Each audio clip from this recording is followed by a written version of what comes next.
Well, good morning, everyone. Rosie, thank you for your kind words. I have never seen Rosie on the basketball court. I'll bet it would be a treat.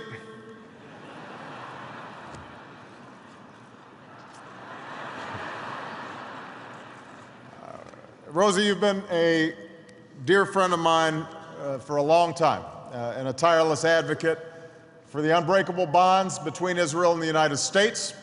And as you complete your term as president, I salute your leadership and your commitment.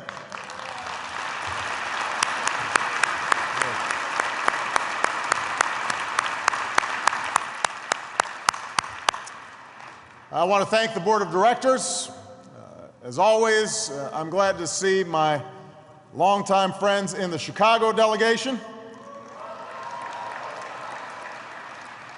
I also want to thank the member of Congress who are here with us today and who will be speaking to you over the next few days.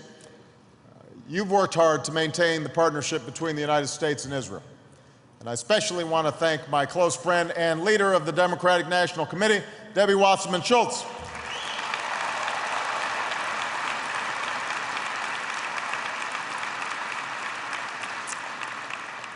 I'm glad that my outstanding young ambassador to Israel, Dan Shapiro, is in the House.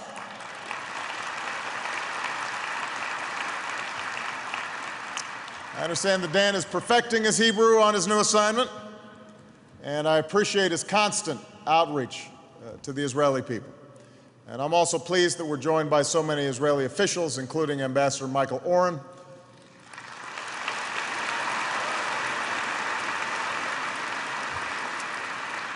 And tomorrow, I'm very much looking forward to welcoming Prime Minister Netanyahu and his delegation back to the White House.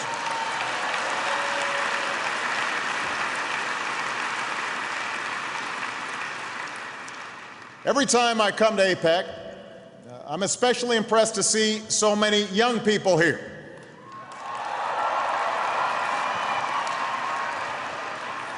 You don't yet get the front seats, I understand.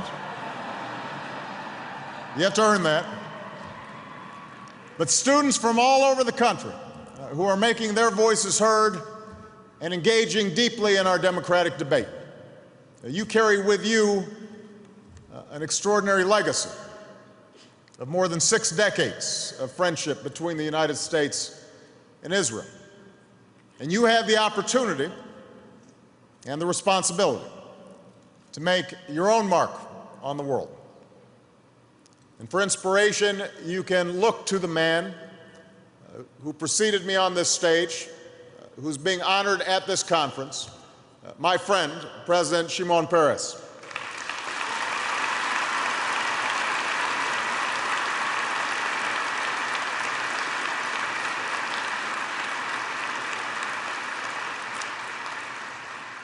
Shimon was born a world away from here, in a shtetl in what was then Poland, a few years after the end of the First World War.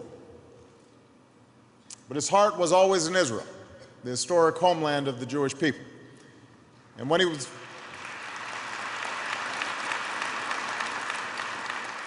was just a boy, he made his journey across land and sea toward home. In his life, he has fought for Israel's independence, and he has fought for peace and security. As a member of the Haganah and a member of the Knesset, as a minister of defense and foreign affairs, as a prime minister, and as president, Shimon helped build the nation that thrives today, the Jewish state of Israel.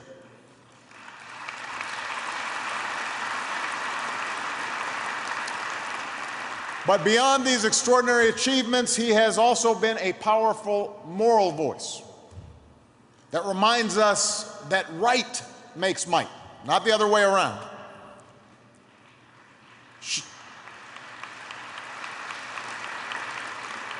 Shimon once described the story of the Jewish people by saying it proved that slings, arrows, and gas chambers can annihilate man, but cannot destroy human values, dignity, and freedom. And he has lived those values.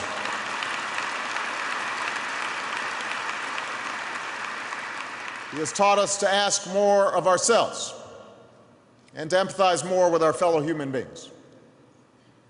I am grateful for his life's work and his moral example. And I'm proud to announce that later this spring, I will invite Shimon Peres to the White House to present him with America's highest civilian honor, the Presidential Medal of Freedom.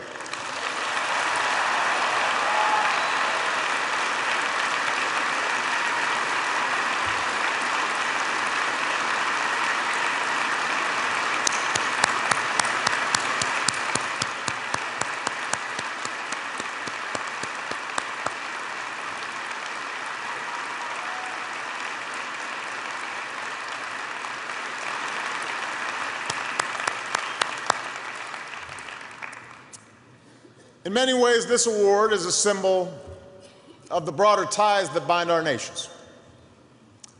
The United States and Israel share interests, but we also share those human values that Shimon spoke about. A commitment to human dignity, a belief that freedom is a right that is given to all of God's children, an experience that shows us that democracy is the one and only form of government that can truly respond to the aspirations of citizens. America's founding fathers understood this truth, just as Israel's founding generation did. President Truman put it well, describing his decision to formally recognize Israel only minutes after it declared independence. He said, "I had faith in Israel before it was established. I believe it has a glorious future before it, as not just another sovereign nation, but as an embodiment of the great ideals of our civilization." For over 6 decades, the American people have kept that faith.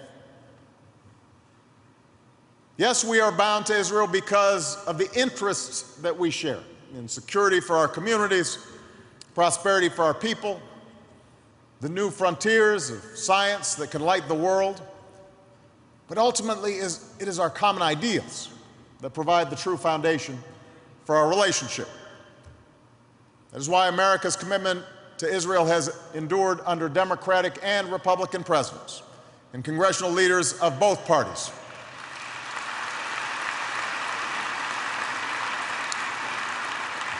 In the United States, our support for Israel is bipartisan, and that is how it should stay.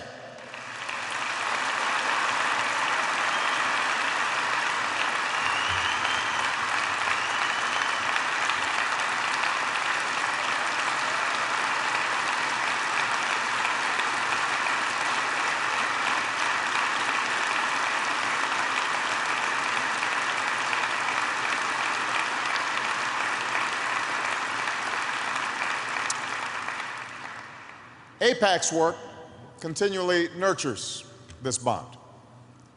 And because of AIPAC's effectiveness in carrying out its mission, you can expect that over the next several days, you will hear many fine words from elected officials describing their commitment to the U.S.-Israel relationship. But as you examine my commitment,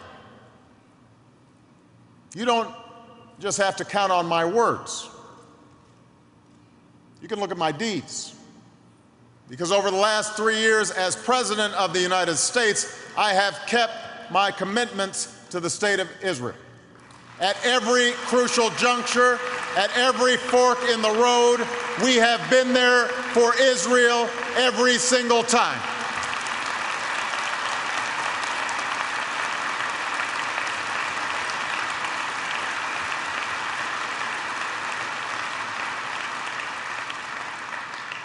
Four years ago, I stood before you and said that Israel's security is sacrosanct.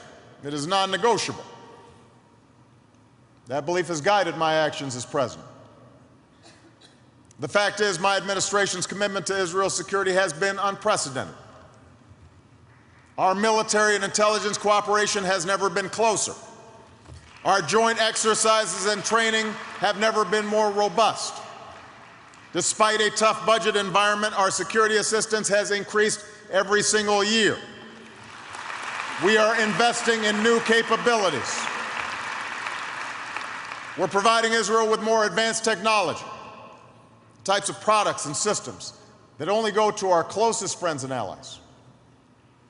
And make no mistake, we will do what it takes to preserve Israel's qualitative military edge, because Israel must always have the ability to defend itself by itself against any threat.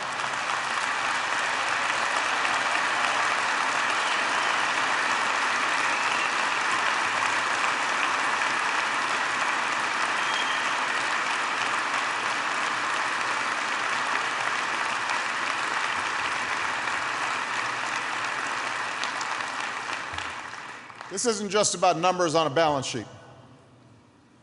As a senator, I spoke to Israeli troops on the Lebanese border. I visited with families who've known the terror of rocket fire in Sderot.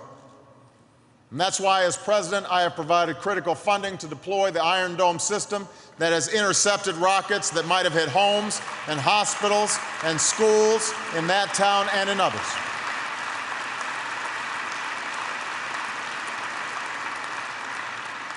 Now our assistance is expanding Israel's defensive capabilities so that more Israelis can live free from the fear of rockets and ballistic missiles, because no family, no citizen should live in fear. And just as we've been there with our security assistance, we've been there through our diplomacy. When the Goldstone report unfairly singled out Israel for criticism, we challenged it.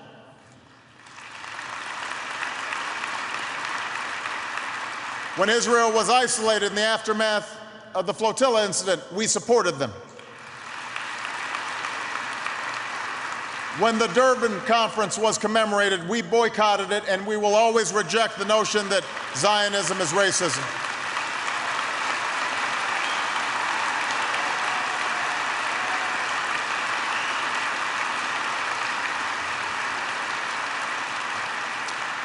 When one-sided resolutions are brought up at the Human Rights Council, we oppose them. When Israeli diplomats feared for their lives in Cairo, we intervened to save them. When there are efforts to boycott or divest from Israel, we will stand against them. And whenever an effort is made to delegitimize the State of Israel, my administration has opposed them.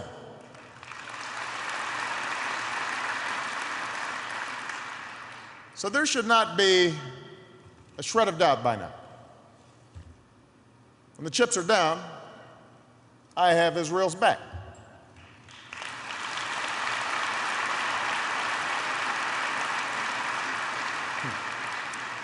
Which is why, if during this political season you hear some questions regarding my administration's support for Israel, remember that it's not backed up by the facts. And remember that the U.S.-Israel relationship is simply too important to be distorted by partisan politics. America's national security is too important. Israel's security is too important.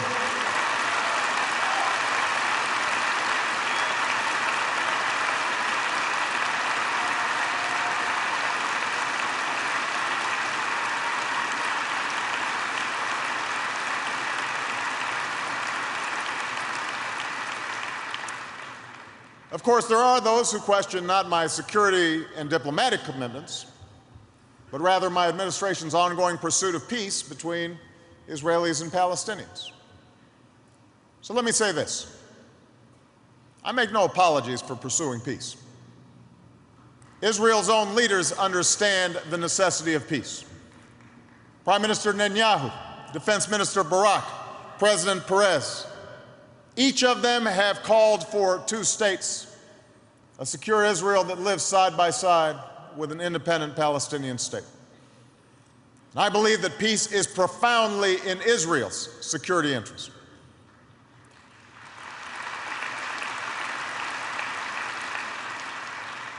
The reality that Israel faces, from shifting demographics to emerging technologies to an extremely difficult international environment, demands a resolution of this issue.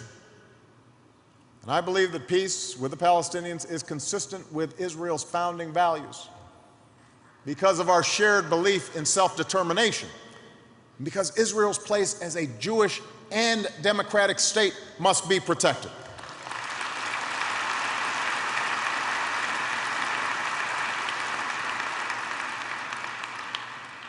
Of course, peace is hard to achieve.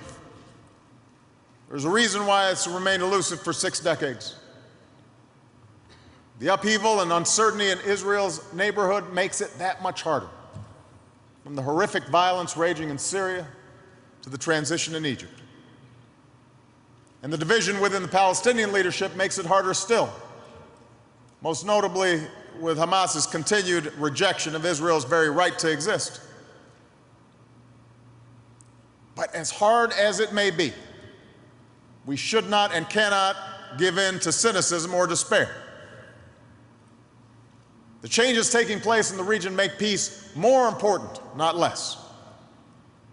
And I've made it clear that there will be no lasting peace unless Israel's security concerns are met.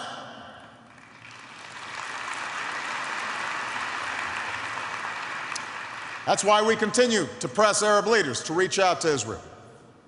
And we'll continue to support the peace treaty with Egypt. That's why, just as we encourage Israel to be resolute in the pursuit of peace, we have continued to insist that any Palestinian partner must recognize Israel's right to exist and reject violence and adhere to existing agreements.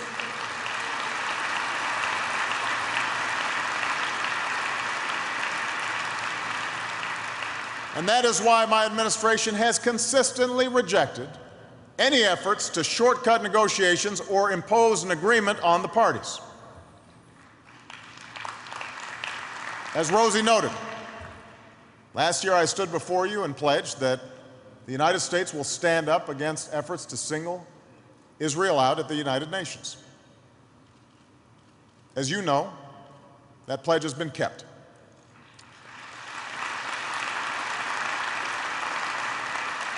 Last September, I stood before the United Nations General Assembly and reaffirmed that any lasting peace must acknowledge the fundamental legitimacy of Israel and its security concerns. I said that America's commitment to Israel's security is unshakable. Our friendship with Israel is enduring, and that Israel must be recognized. No American president has made such a clear statement about our support for Israel at the United Nations at such a difficult time. People usually give those speeches before audiences like this one, not before the General Assembly.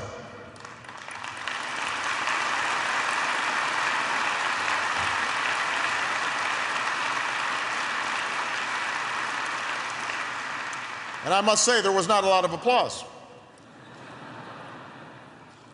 But it was the right thing to do. And as a result, today there is no doubt anywhere in the world that the United States will insist upon Israel's security and legitimacy.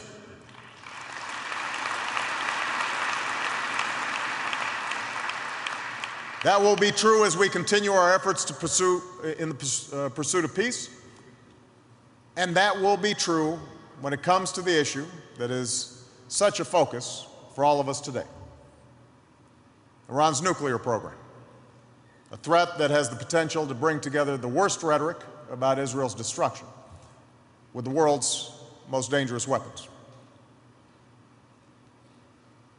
Let's begin with a basic truth that you all understand.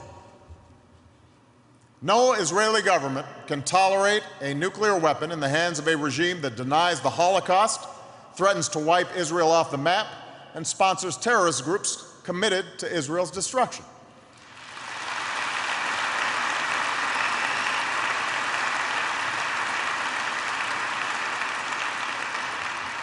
And so I understand the profound historical obligation that weighs on the shoulders of Bibi Netanyahu and Ehud Barak and all of Israel's leaders.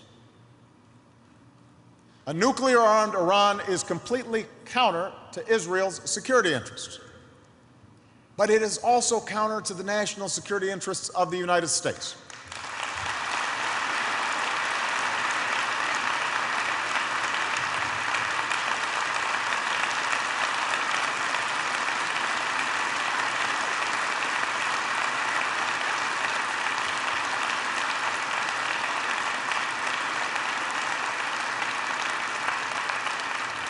Indeed, the entire world has an interest in preventing Iran from acquiring a nuclear weapon. A nuclear-armed Iran would thoroughly undermine the non-proliferation regime that we've done so much to build. There are risks that an Iranian nuclear weapon could fall into the hands of a terrorist organization.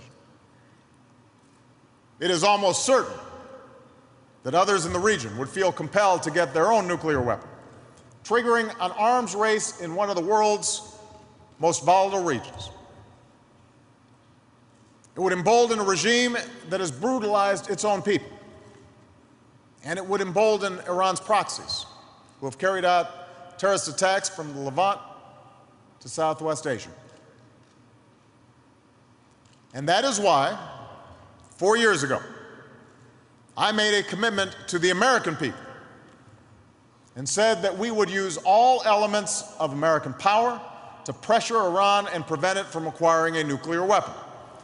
And that is what we have done.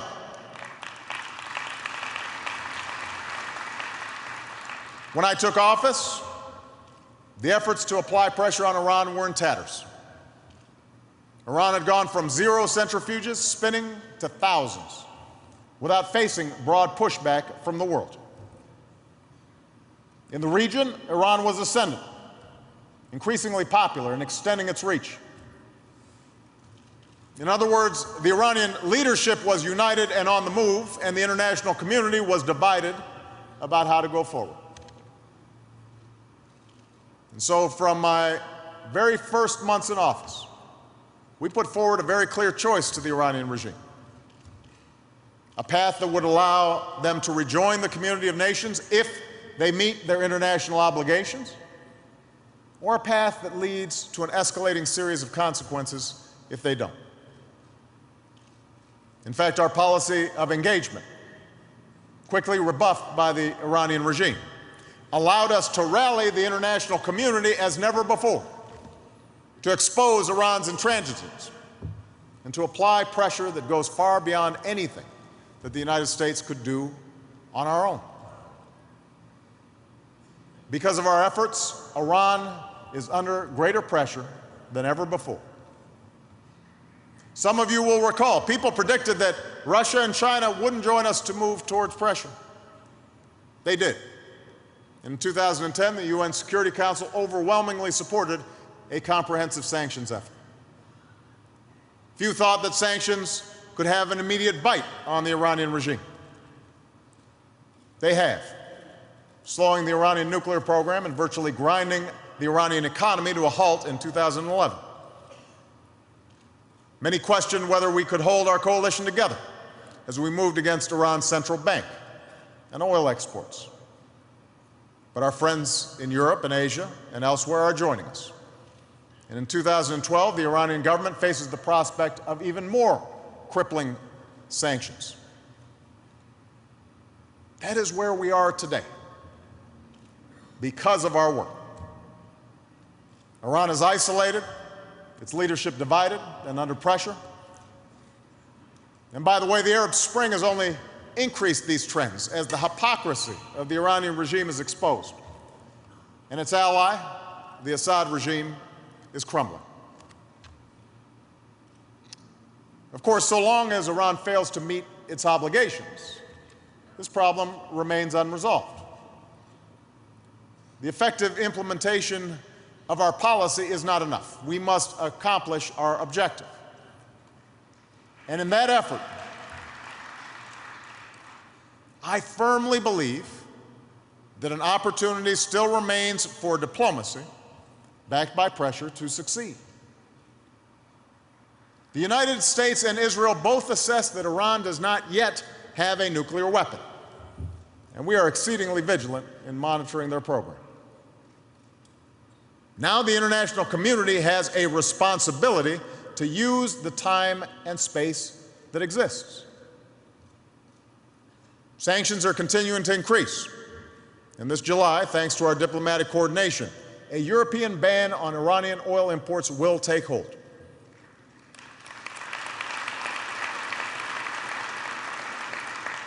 Faced with these increasingly dire consequences, Iran's leaders still have the opportunity to make the right decision. They can choose a path that brings them back into the community of nations, or they can continue down a dead end. And given their history, there are, of course, no guarantees that the Iranian regime will make the right choice. But both Israel and the United States have an interest in seeing this challenge resolved diplomatically. After all, the only way to truly solve this problem is for the Iranian government to make a decision to forsake nuclear weapons. That's what history tells us. Moreover, as President and Commander-in-Chief, I have a deeply held preference for peace over war. I have sent men and women into harm's way. I've seen the consequences of those decisions in the eyes of those I meet who've come back gravely wounded, and the absence of those who don't make it home.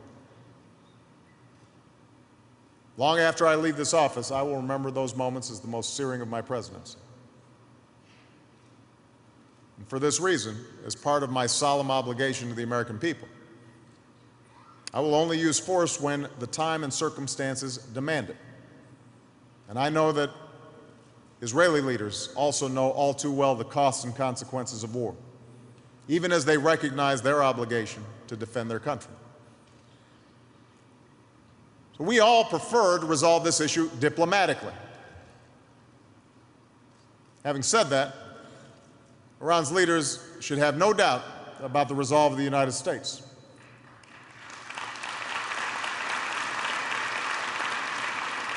Just as they should not doubt Israel's sovereign right to make its own decisions about what is required to meet its security needs.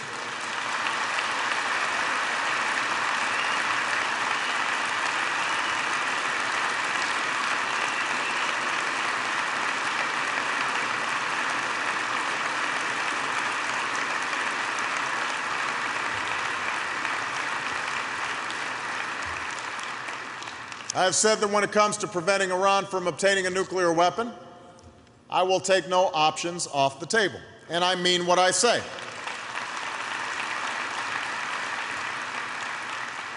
That includes all elements of American power. A political effort aimed at isolating Iran, a diplomatic effort to sustain our coalition and ensure that the Iranian program is monitored, an economic effort that imposes crippling sanctions, and yes, a military effort to be prepared for any contingency.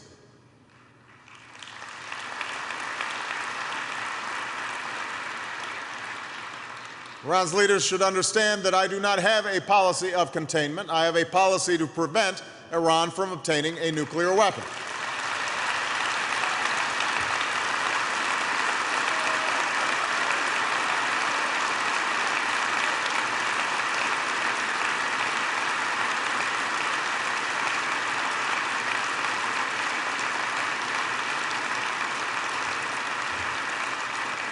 And as I have made clear time and again during the course of my presidency, I will not hesitate to use force when it is necessary to defend the United States and its interests.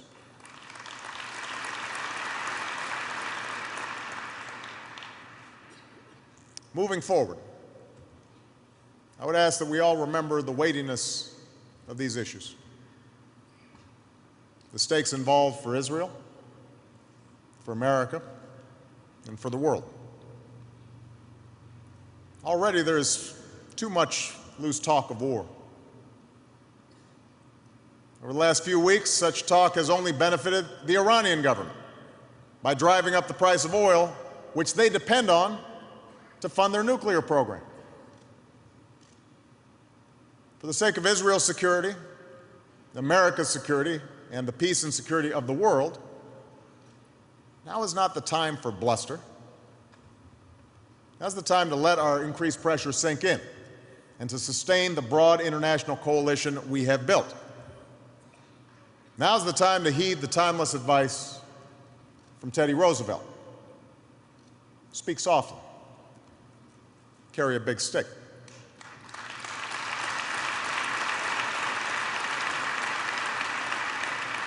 And as we do, rest assured that the Iranian government will know our resolve, that our coordination with Israel will continue. Now, these are challenging times. We've been through challenging times before, and the United States and Israel have come through them together. Because of our cooperation, citizens in both our countries have benefited from the bonds that bring us together.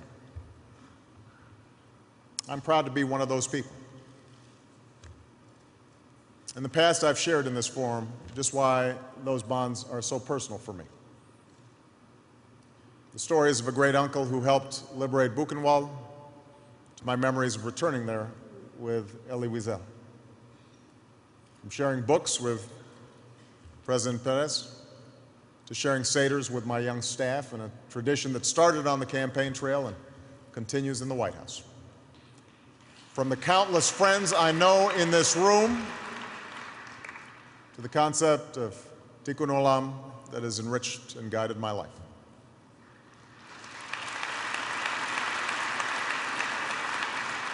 As Harry Truman understood, Israel's story is one of hope.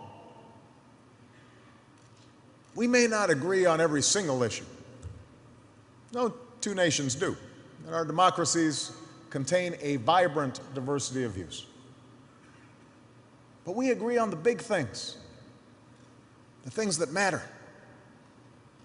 And together, we are working to build a better world, one where our people can live free from fear, one where peace is founded upon justice, one where our children can know a future that is more hopeful than the present.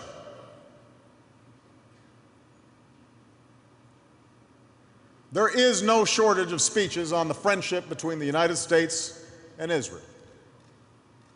But I'm also mindful of the proverb, a man is judged by his deeds, not his words.